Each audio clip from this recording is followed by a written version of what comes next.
Today we're showing you the Massey Ferguson 275 tractor, the two-wheel drive tractor.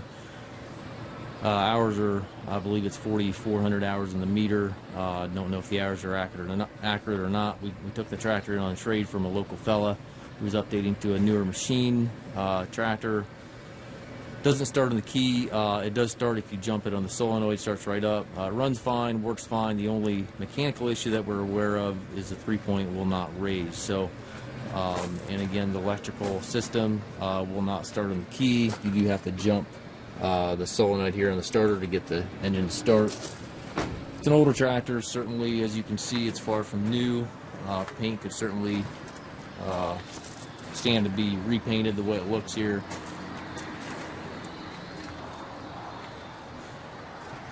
Looks like the hours are 45:24 as we speak here. 8-speed transmission. Tires are pretty good on it. Rim back here does show some rust. If you're looking for a cheap tractor to maybe brush out some fields, do some property maintenance, don't want to spend a lot of money, this might be a good fit. This is one of our budget-friendly tractors, so it will sell as is, where is. If you have questions regarding the tractor, please contact us at massedtractor.com.